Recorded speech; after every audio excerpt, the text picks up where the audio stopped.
dhawaada kusoo dhawaada farshaxan maanta waxaan idiin hayaa barnaamij ku saabsan sida muuqaalada looga bedelo backgroundka ama dhabarka tusaale ahaan sidan oo kale backgroundkaygu hadda waxa weeyaan green haddana waan bedelay oo waxa weeyaan sawir haddana waa muuqaal aan u bedelo backgroundka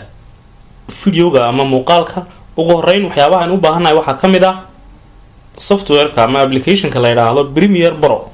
hadii aad After Effects haysatidna waa caadi laakiin anigu waxaan isticmaalayaa hadda Premiere Pro Adobe Premiere Pro CC 2017 ma isticmaalayaa waxa kale oo aad u baahan tahay ugu horeyn waa inaad marka hore duubtaa muuqaal dhabarkiisu uu green yahay muuqaal dhabarkiisu uu green yahay waa inaad duubtaa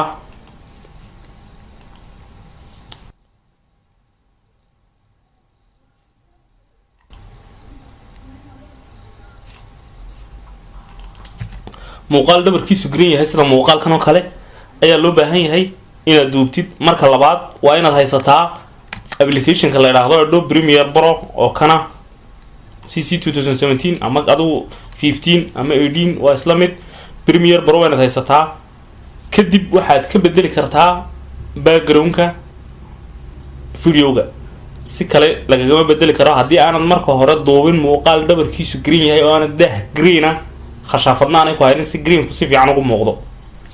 waayahay hadaba ugu horeyn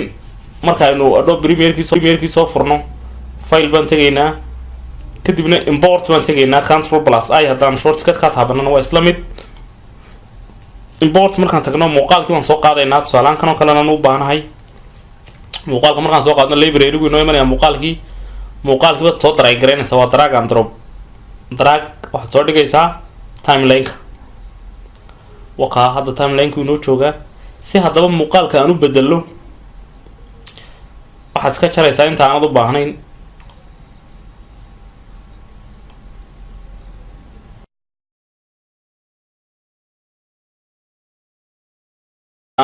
baad iska jaraysaa ama tusaaleaan intaasoo kale halkaa laga bilaabo ma baahni waa tan ka tarto ama makiinadaas soo qaadanaysaa razor toolka kadibna dul dhigaysaa halkaad u baahan tahay in la gooyo saasaad ugu jaraysaa imka laba qaybood buu video ugu qaybiyay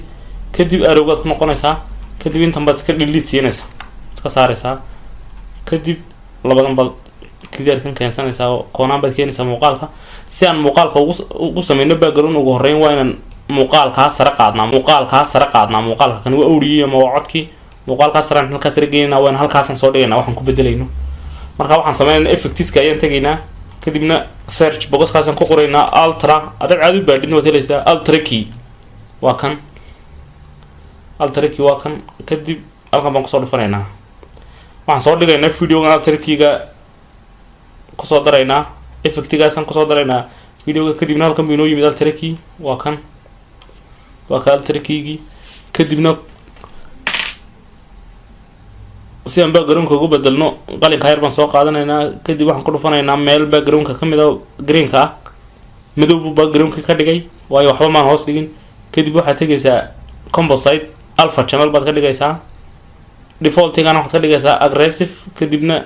made generation-kaasaad wax ka bedelaysaa si muuqaalku si fiican ugu muuqdo taa waxaan ka dhigaynaa tan ewer baan ka dhigaynaa ama ilaa meelaha 10 ku daa tan waxaan ka dhigaynaa boqolkaaba ku daa kana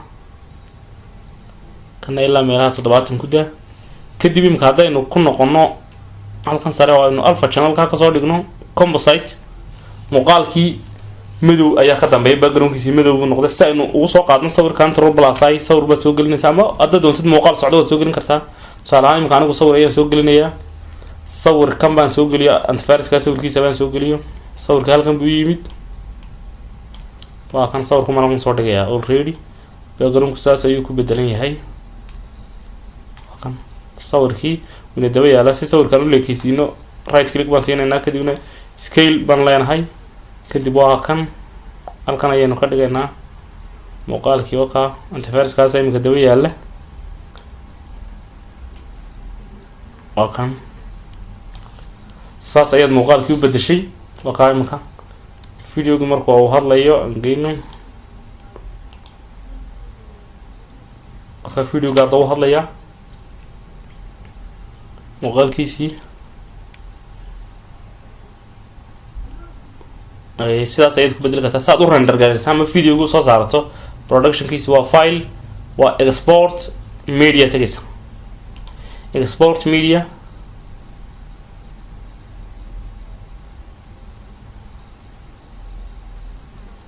waa kan videogii taas waa inay HD h.264 waa noqotaa waa HD tanna mark source high bitrate muuqaalka halkii lagu dhigay export waa labadaas inta badan waxa aad modification ama customize ku sameynaysaa taas saxaysaa render at maximum depth si uu resolution ku fiicnaado tan waad saxaysaa